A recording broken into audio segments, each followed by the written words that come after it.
बिस्मिल्लाहिर्रहमानिर्रहीम अस्सलाम वालेकुम स्टूडेंट्स। आज हम बायोलॉजी के chapter number 1 introduction to biology के लेक्चर नंबर 6 को डिस्कस करने जा रहे हैं। सबसे पहले हम लर्निंग ऑब्जेक्टिव्स को देख लेते हैं। Today we will learn about levels of biological organisation, why biological organisation is complex, atomic and sub atomic level as well as molecular level. So हम स्टार्ट करते हैं levels of biological organisation.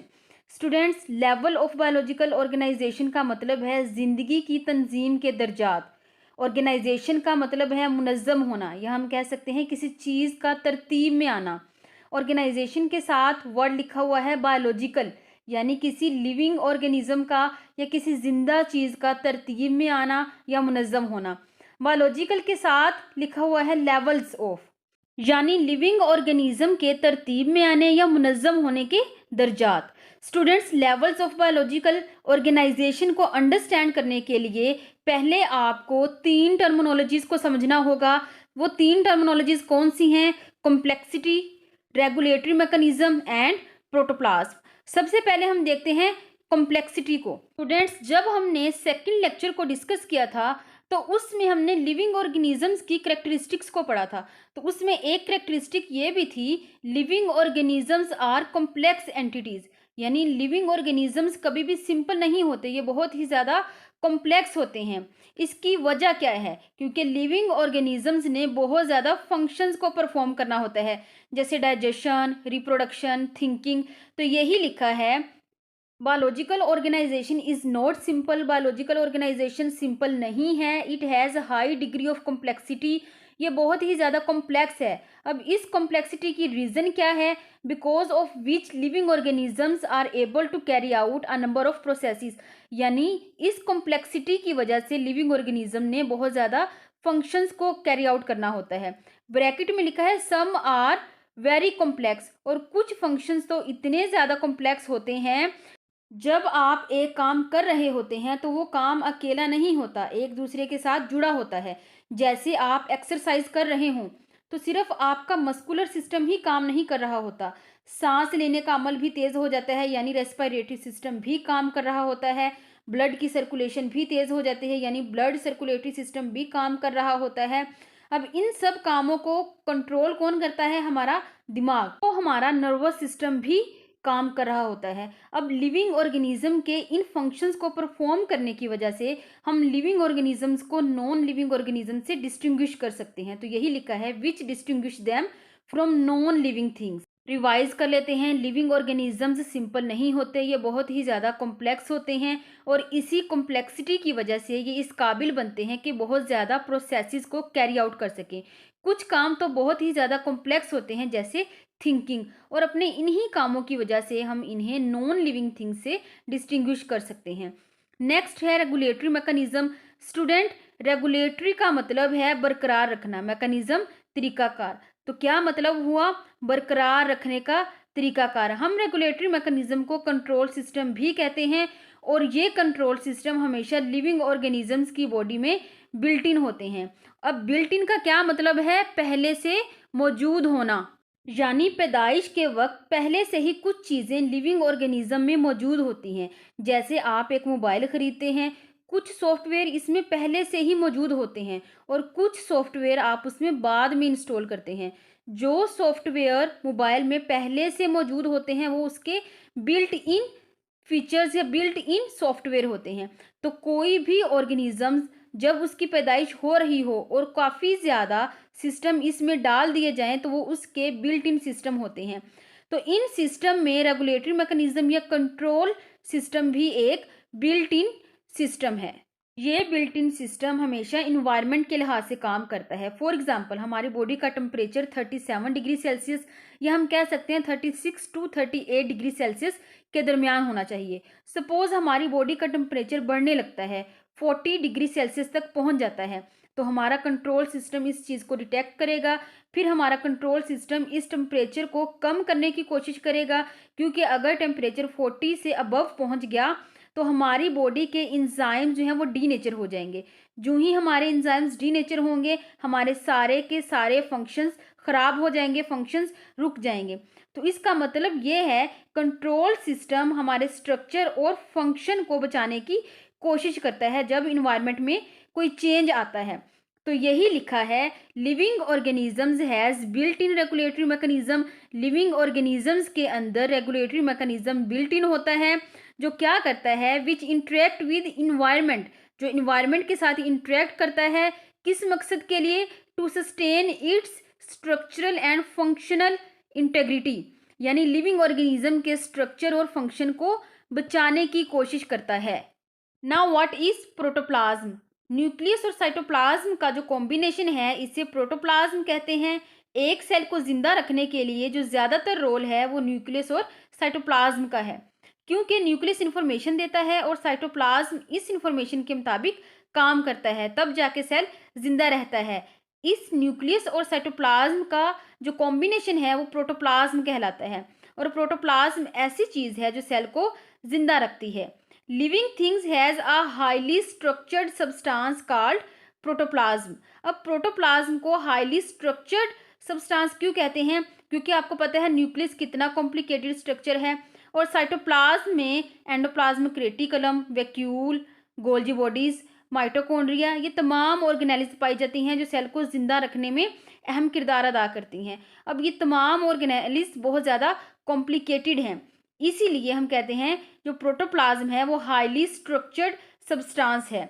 Students revise कर लेते हैं, living things has highly structured substance called protoplasm. अब बच्चे इसकी एक सेकंड डेफिनेशन भी है, न्यूक्लियस एंड साइटोप्लाज्म, इन दोनों के कॉम्बिनेशन को, या हम कह सकते हैं इन दोनों को कलेक्टिवली हम प्रोटोप्लाज्म कहते हैं। उम्मीद है स्टूडेंट्स आपको ये तीनों टर्म्स अच्छे से समझ आ गई होंगी। स्टूडेंट्स, अब जिंदा जानदार को समझने के लिए, या हम कह सकते हैं बायोलॉजिकल ऑर्गेनाइजेशन को समझने के लिए, बायोलॉजिस्ट ऑर्गेनाइजेशन के तमाम लेवल्स को स्टडी करता है। लेवल से मुराद है जिंदा जानदार किस तरह सिंपल से कॉम्प्लेक्स और कॉम्प्लेक्स से हाईली कॉम्प्लेक्स बनते हैं, यानी सादा चीज़ें किस तरह मिलकर एक कॉम्प्लेक्स ऑर्गेनिज्म बना देती हैं। बायोलॉजिस्ट इस कॉम्प्लेक्सिटी के हर लेवल को स्टडी करता है ताकि जिंदा चीज़ों के तमाम पहलुओं को समझने में आसानी हो। तो यही लिखा है, in order to understand the phenomenon of life, life के फिनोमिनन को समझने के लिए biologist for the convenience, biologist अपनी आसानी के लिए study of biological organization at different level, biological organizations को डिफरेंट लेवल पर स्टडी करता है।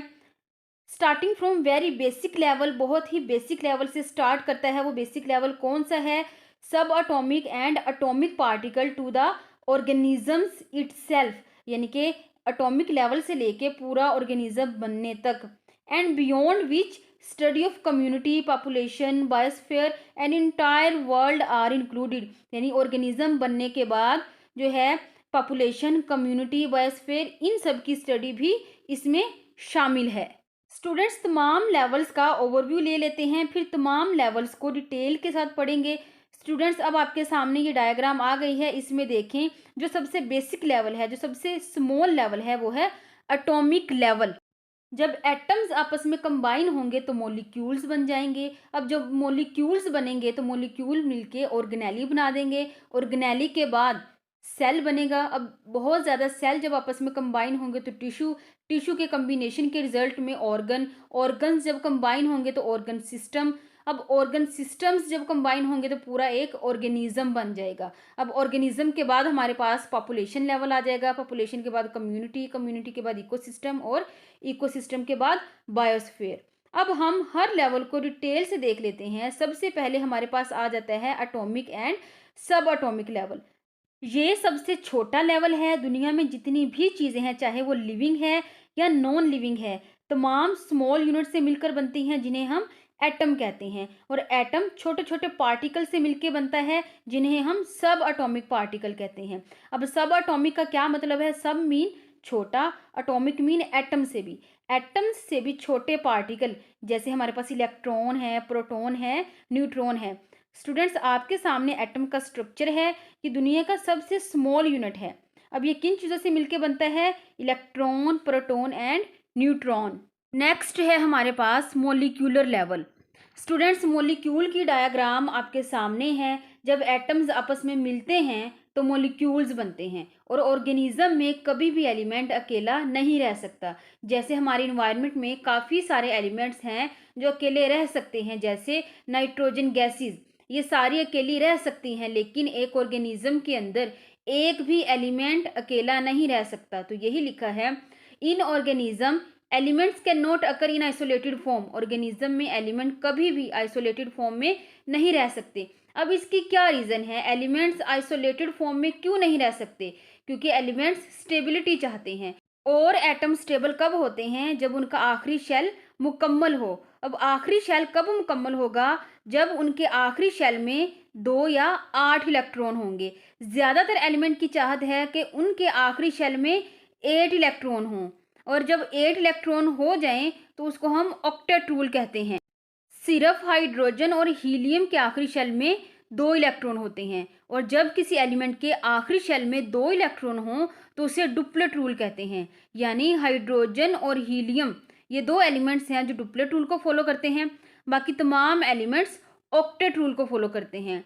अब अपने आखिरी शेल को पूरा करने के लिए ये एलिमेंट्स इलेक्ट्रॉन को लूज, गेन या शेयर करते हैं। जिस एलिमेंट के पास एक्स्ट्रा इलेक्ट्रॉन हो वो लूज कर देता है, और जिस एलिमेंट के पास इलेक्ट्रॉन कम हो वो गेन कर लेता है। और अगर दोनों के पास इलेक्ट्रॉन कम हो तो फिर वो शेयरिंग करते हैं। जब एक एटम इलेक्ट्रॉन को लूज करेगा और दूसरा गेन करेगा तो इसके रिजल्ट में जो बॉन्ड बनेगा इसे आयनिक बॉन्ड कहते हैं। या हम यूँ भी कह सकते हैं, जब एक एटम अपना एक इलेक्ट्रॉन कंप्लीटली ट्रांसफर कर दे दूसरे एटम को तो इसके रिजल्ट में जो बॉन्ड बनेगा वो आयनिक बॉन्ड कहलाएगा। फॉर एग्जाम्पल, आपके सामने एक डायग्राम है आयनिक बॉन्ड फॉर्मेशन की। इसमें सोडियम के आउटर मोस्ट शेल में 1 इलेक्ट्रॉन है और क्लोरीन के आउटर मोस्ट शेल में 7 इलेक्ट्रॉन है। सोडियम अपना 1 इलेक्ट्रॉन कंप्लीटली ट्रांसफर कर देगा क्लोरीन को, और क्लोरीन के आउटर मोस्ट शेल में 8 इलेक्ट्रॉन हो जाएंगे। और सोडियम जब अपना 1 इलेक्ट्रॉन ट्रांसफर कर देगा तो इसका लास्ट शेल भी रिमूव हो जाएगा, और इसके नीचे वाले शेल में आप देखें 8 इलेक्ट्रॉन हैं। अब दोनों एटम के आखिरी शेल में 8 इलेक्ट्रॉन हैं और दोनों ही स्टेबल हैं। इसमें सोडियम ने अपना 1 इलेक्ट्रॉन ट्रांसफर किया है क्लोरीन को, और कंप्लीट ट्रांसफर के रिजल्ट में जो बॉन्ड बनता है इसे हम आयनिक बॉन्ड कहते हैं। जब दोनों एटम्स अपने इलेक्ट्रॉन्स को शेयर करेंगे तो कोवलेंट बॉन्ड बनेगा। एग्जाम्पल के थ्रू समझते हैं, ये आपके पास 2 एटम्स हैं ए और बी, दोनों को एक एक इलेक्ट्रॉन की रिक्वायरमेंट है। ये दोनों एटम्स अपने अपने इलेक्ट्रॉन्स को शेयर कर लेंगे। अब ये दोनों इलेक्ट्रॉन्स एटम ए भी यूज़ कर रहा है और एटम बी भी यूज़ कर रहा है, यानी ये दोनों इलेक्ट्रॉन एटम ए के आखिरी शेल में भी रिवॉल्व हो रहे हैं और एटम बी के आखिरी शेल में भी रिवॉल्व हो रहे हैं। तो ऐसा बॉन्ड जो शेयरिंग के रिजल्ट में बन रहा हो इसे कोवलेंट बॉन्ड कहते हैं। तो आपने याद रखना है, कोवलेंट बॉन्ड तब बनेगा जब दोनों एटम्स के पास इलेक्ट्रॉन की कमी हो, और आयनिक बॉन्ड तब बनेगा जब एक एटम के पास 1 इलेक्ट्रॉन एक्स्ट्रा होगा और दूसरे के पास कमी होगी। तो जितने भी एटम्स हैं इनकी ख्वाहिश है कि वो स्टेबल हों और अपने आखिरी शेल को कंप्लीट करें, और इसी ख्वाहिश के मद्देनज़र वो एक दूसरे से बॉन्ड बनाते हैं। कभी आयनिक बॉन्ड बना रहे होते हैं और कभी कोवलेंट बॉन्ड बनाते हैं। तो बॉन्ड बनाने के रिजल्ट में कंपाउंड बनता है, और कंपाउंड को हम मॉलिक्यूल कहते हैं। तो यही लिखा है, in an organism element can not occur in isolated form. Organism के अंदर एलिमेंट आइसोलेटेड फॉर्म में नहीं रह सकते। Atoms of different element combine through ionic और covalent bond to form compound. Element के एटम आयनिक और कोवलेंट बॉन्ड के जरिए कंबाइन होकर कंपाउंड बनाते हैं। This stable form is called molecule. इस स्टेबल फॉर्म को हम मॉलिक्यूल कहते हैं। स्टूडेंट्स, अक्सर क्वेश्चन आ जाता है व्हाई मॉलिक्यूल्स आर फॉर्म्ड, तो इसका यही आंसर है, और मॉलिक्यूल की डेफिनेशन भी यही है।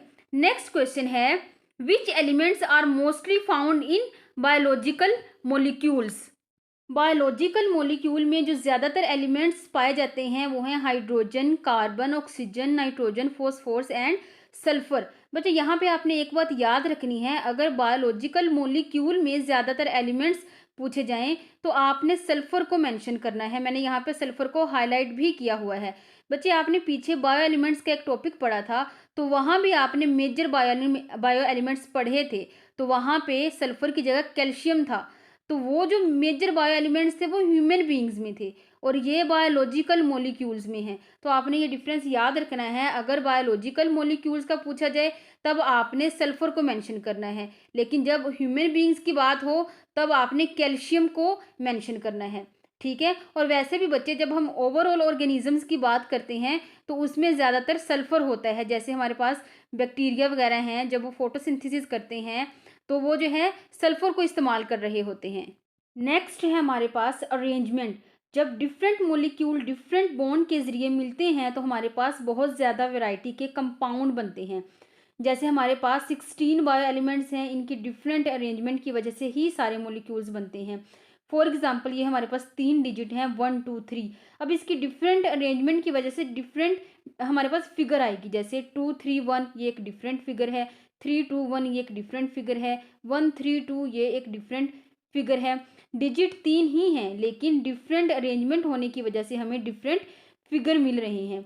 तो इसी तरह बायो एलिमेंट 16 ही हैं लेकिन इनकी डिफरेंट अरेंजमेंट की वजह से डिफरेंट मॉलिक्यूल्स बनते हैं। तो यही लिखा है, different types of bonding arrangement, मुख्तलिफ किस्म की अरेंजमेंट की वजह से permit the biological molecules, biological molecules में ऐसी सलाहियत पैदा होती है to be constructed in great variety and complexity, कि वो बहुत ज़्यादा वैरायटी के कंपाउंड बना सकते हैं और जितनी ज़्यादा वैरायटी बढ़ती चली जाएगी इतनी ही ज़्यादा कॉम्प्लेक्सिटी भी बढ़ती जाएगी और जितनी ज़्यादा कॉम्प्लेक्सिटी बढ़ती जाएगी इतनी ही ज़्यादा फंक्शनैलिटी भी बढ़ती जाएगी। स्टूडेंट्स, लेक्चर के स्टार्ट में मैंने आपको बताया था, जितनी ज़्यादा कॉम्प्लेक्सिटी बढ़ती जाएगी काम करने की सलाहियत इतनी ही ज़्यादा बढ़ती चली जाएगी।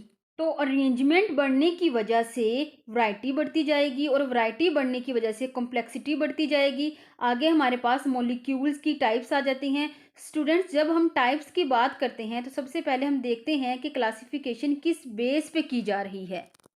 जैसे हमारे पास एक क्लास है, क्लास की क्लासिफिकेशन हम मार्क्स की बेस पे भी कर सकते हैं। जिनके मार्क्स ज़्यादा हैं उनको एक ग्रुप में रख देते हैं, जिनके मार्क्स कम हैं उनको दूसरे ग्रुप में रख देते हैं।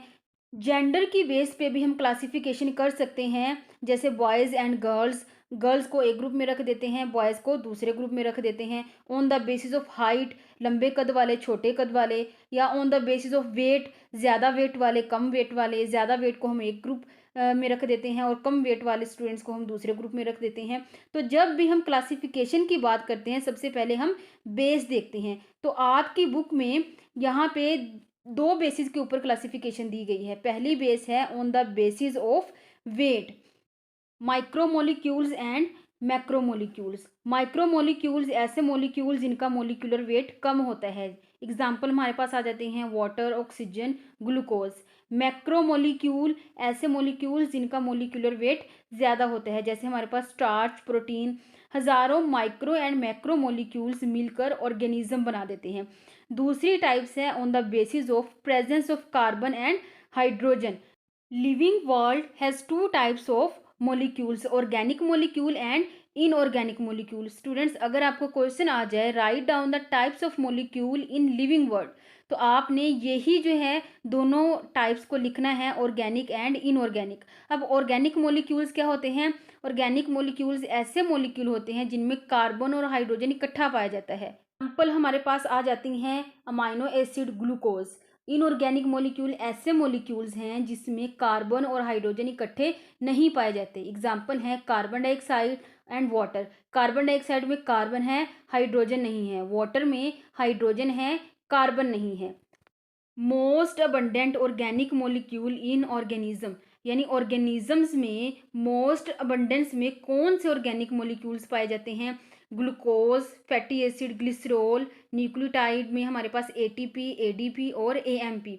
स्टूडेंट्स, इन सब मोलिक्यूल का स्ट्रक्चर, फंक्शन क्या है, ये सब हम चैप्टर नंबर 2 में डिटेल से पढ़ेंगे। अभी सिर्फ आपने इनके नेम याद रखने हैं। So students, this is all about today's lecture. If you have any question, do write your question in comment section. Allah Hafiz.